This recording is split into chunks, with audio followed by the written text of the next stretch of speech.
Shalom, selamat pagi adik-adik. Puji Tuhan ya, kita masih boleh ibadah meskipun dalam online. Tapi kita harus tetap semangat. Kita harus bersyukur ya, kita masih boleh bangun pada pagi hari ini. Kita boleh mendengarkan firman Tuhan sama teman-teman yang lain yang juga dengerin firman Tuhan tapi lewat online. Oke, kita siapkan hati kita siapkan pikiran kita untuk fokus memuji dan memuliakan nama Tuhan. Kak Damai undang untuk kita berdiri semuanya. Kita pujikan burung pipit yang kecil dikasihi Tuhan.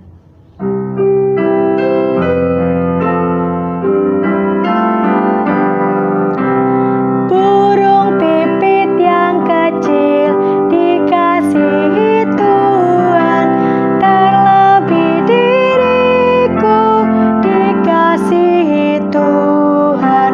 Bunga bakung di padang diberi keindahan, terlebih diriku dikasihi Tuhan.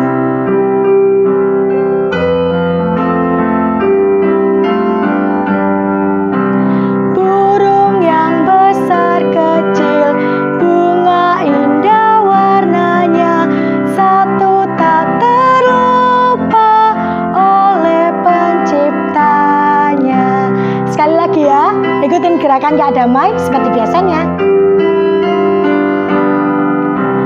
Burung pipit yang kecil dikasihi Tuhan, terlebih diriku dikasihi Tuhan. Bunga bakung di padang diberi keindahan, terlebih diriku dikasihi Tuhan.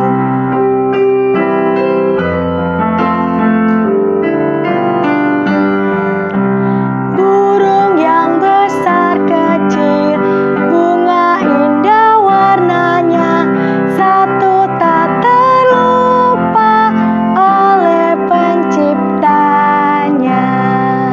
Ya, silakan duduk adik-adik semuanya. Kita lipat tangan, kita tutup mata, kita berdoa. Tuhan, selamat pagi. Kami ucap syukur Tuhan atas kasih karunia-Mu yang Kau berikan pada kami setiap harinya. Terlebih lagi kami boleh berkesempatan bangun kembali untuk beribadah kepadamu pada minggu kali ini Tuhan.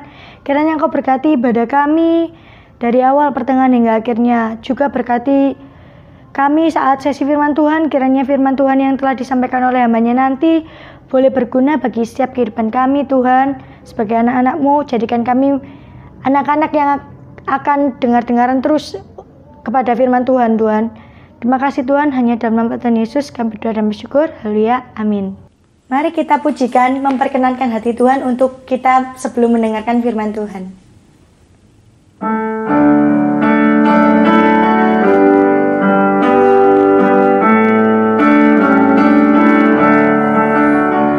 Ku tak mau hidup percuma, tiada hasilnya. Tolong ku giat Tuhan, gunakan setiap waktu, menyenangkan hati Tuhan. Inilah doaku, asal Tuhan kuatkan, ku mau setia selalu. Sekali lagi kita pujikan pujian ini. Ku tak mau hidup percuma, tiada hasilnya. Tolong ku giat Tuhan, gunakan setiap waktu, menyenangkan hati Tuhan. Inilah doaku, asal Tuhan kuatkan, ku mau setia selalu. Saya persilakan untuk hamba-Nya menyampaikan firman Tuhan.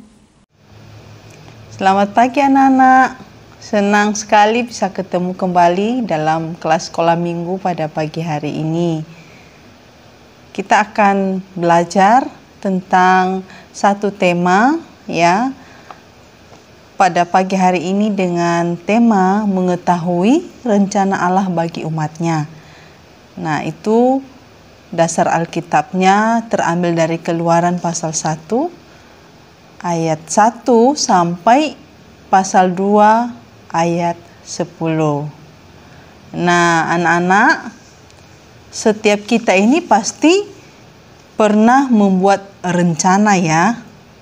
Entah rencana apa, macam-macam. Masing-masing kita berbeda. Dan ketika kita membuat sebuah rencana, kita pasti akan memikirkan apa yang hendak kita lakukan dan bagaimana kita akan melakukannya. Nah, coba kamu perhatikan ya, di bawah ini ada barang-barang ya yang akan ditampilkan. Ya, silahkan perhatikan ya.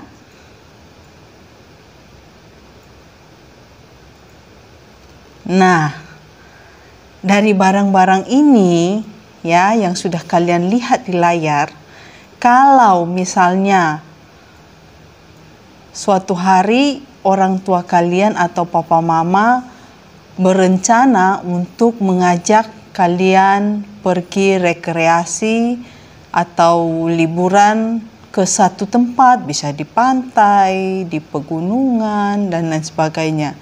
Nah, kira-kira kamu pasti senang ya? Pasti.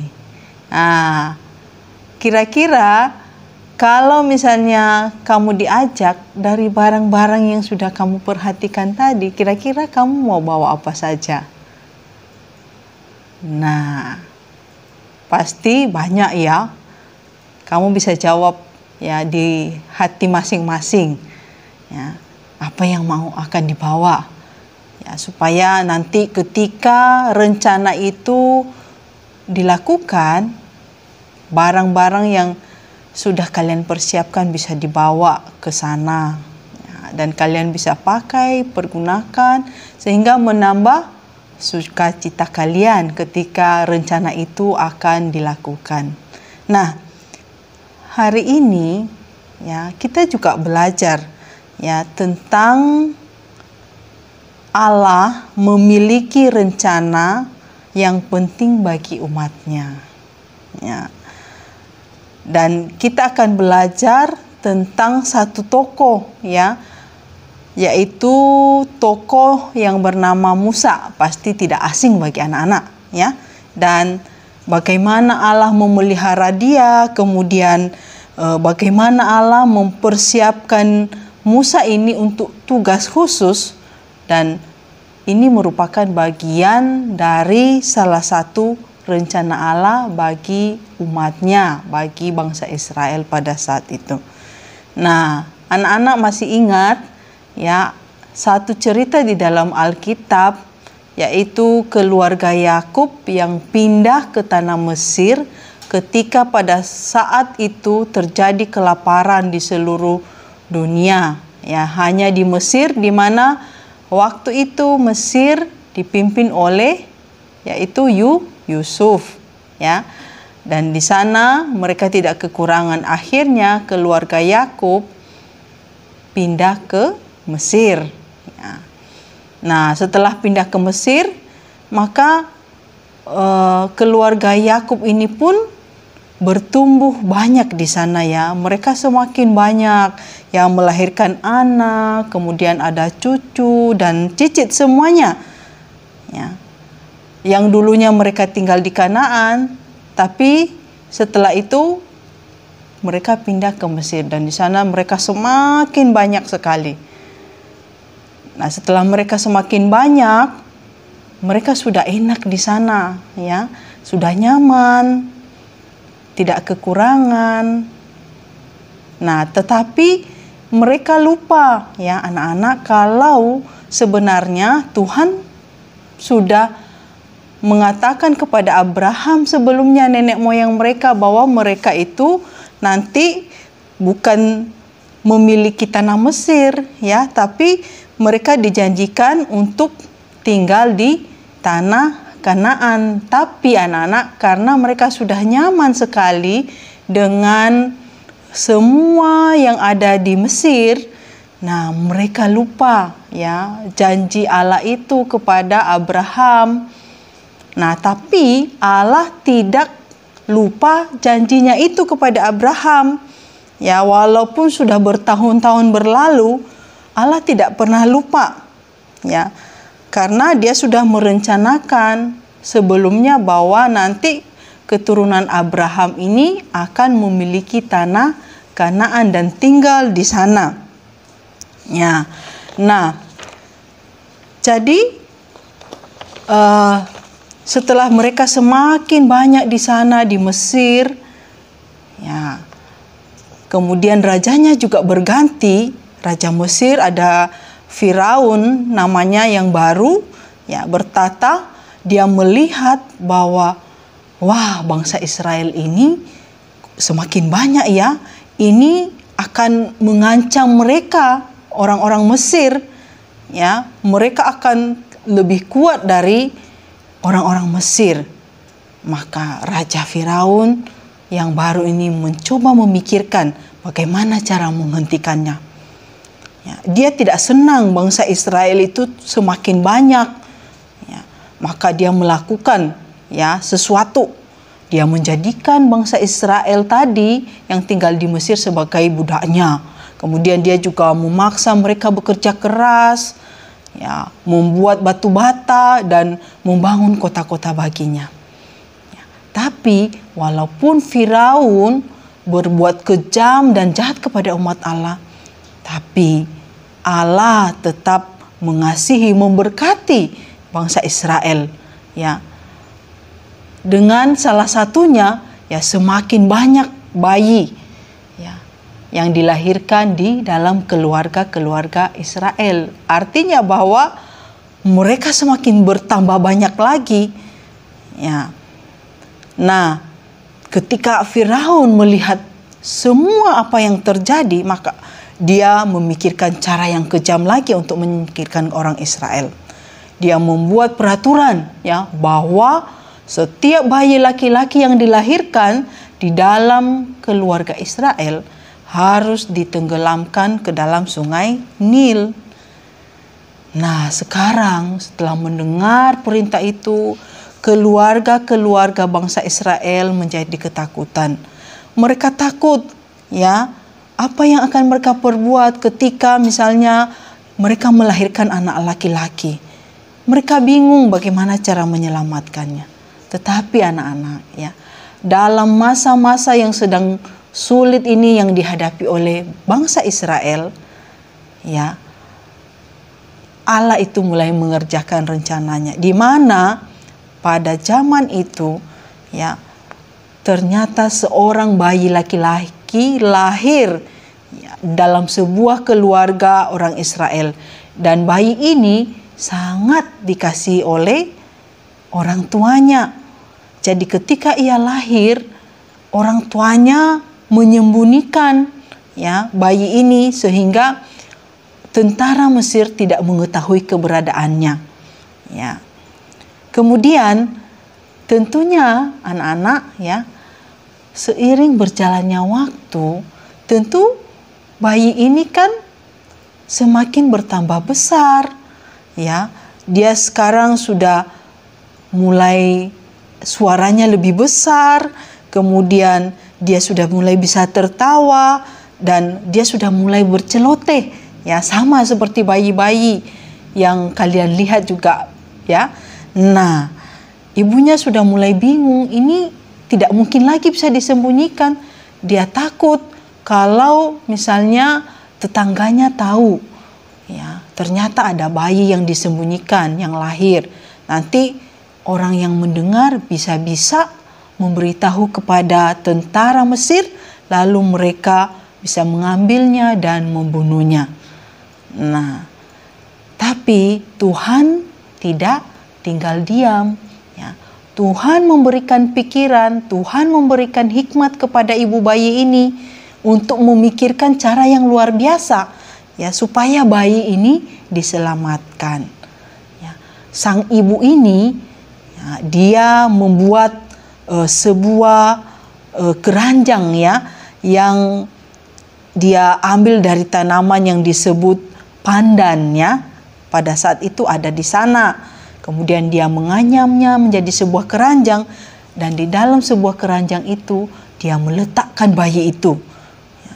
Dia melapisi bagian luar keranjang supaya bayi itu tidak sampai kena air ya, airnya tidak masuk di dalam keranjang, sehingga keranjang yang dibuatnya ini menjadi sangat nyaman bagi bayinya. Nah, setelah dia melakukannya, maka dia menyelimuti, membungkus bayi itu ya. Pada saat itu bayinya masih berusia 3 bulan.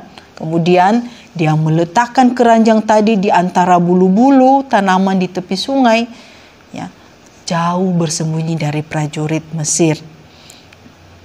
Bayi ini memiliki kakak namanya Miriam. Ya, Miriam ini ketika adiknya ditaruh di situ oleh ibunya, maka dia berdiri dari tempat yang agak jauh. Dia mau melihat, mengawasi dari jauh ya, adik laki-lakinya yang sangat lucu ini. Tapi ibunya tidak ikut karena apa? Dia takut ada orang yang melihat dan kemudian melaporkan kejadian itu kepada tentara Mesir, lalu mencari nanti bayi itu. Maka dia pulang ke rumahnya.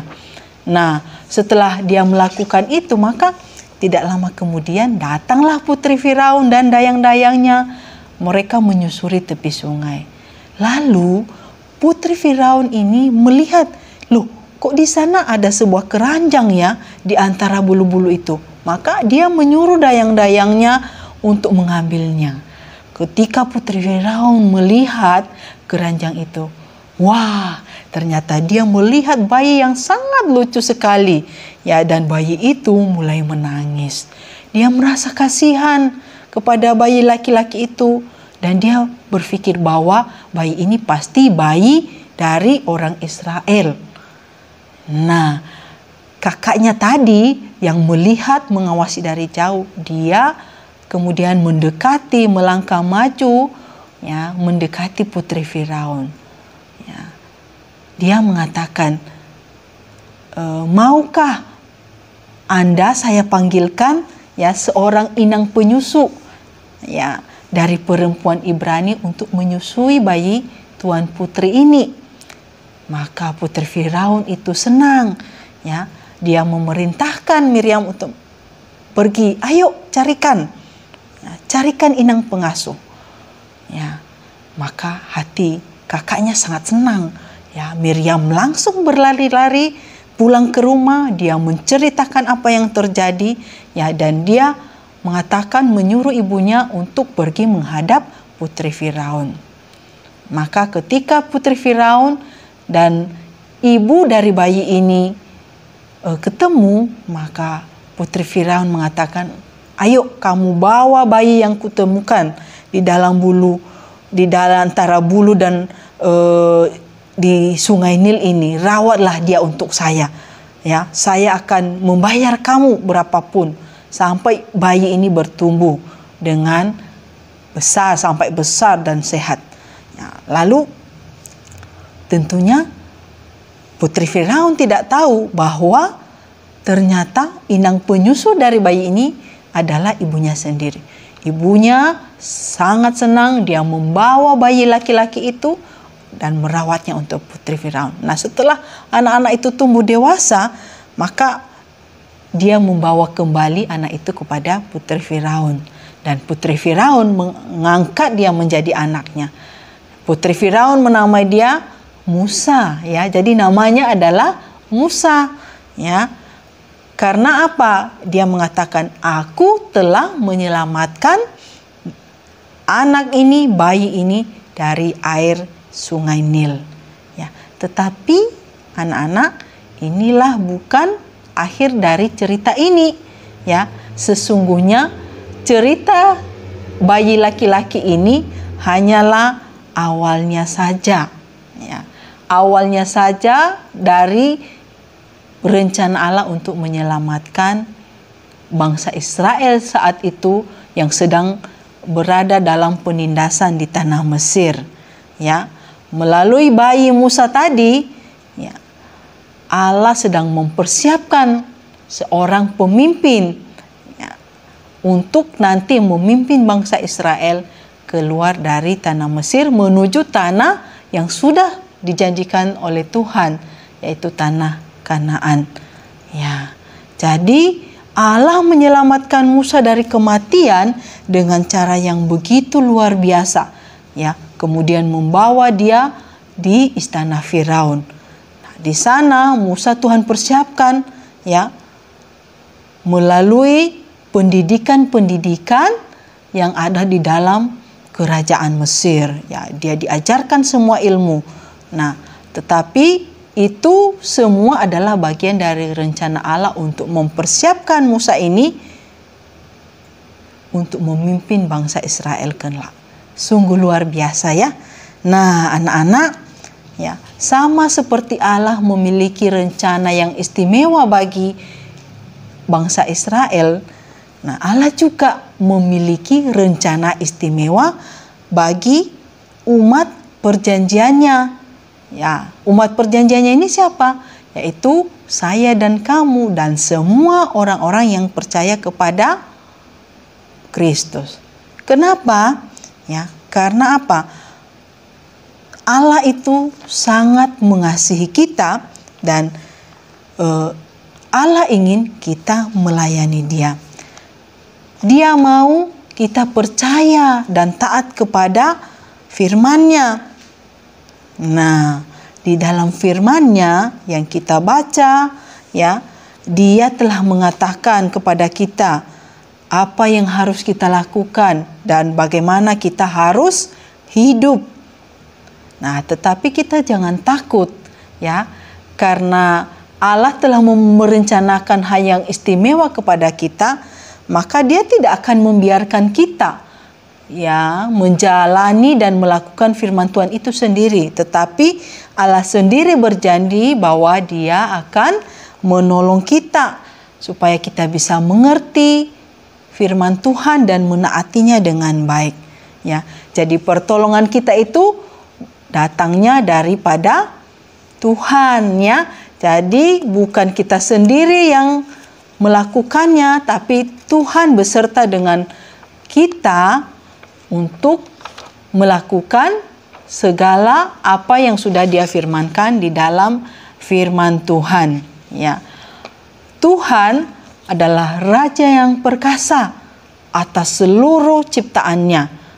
Maka kita pun dapat mengandalkan Dia, ya, untuk memelihara dan membimbing kita setiap anak-anaknya, ya. Jadi anak-anak, kalian sudah mendengar hari ini bahwa Allah memiliki rencana istimewa bagi setiap umat perjanjiannya, termasuk saya dan kamu. Maka kita tidak usah takut, ya, kita tidak usah khawatir, karena Tuhan sendirilah yang akan menolong kita untuk bisa melakukan, ya, dan ikut ambil bagian dalam setiap rencana-rencana Tuhan yang luar biasa bagi kita semua. Amin untuk firman Tuhan. Kiranya anak-anak boleh tetap semangat, ya, untuk semakin bertumbuh di dalam firman Tuhan. Tuhan Yesus memberkati kalian semua. Tuhan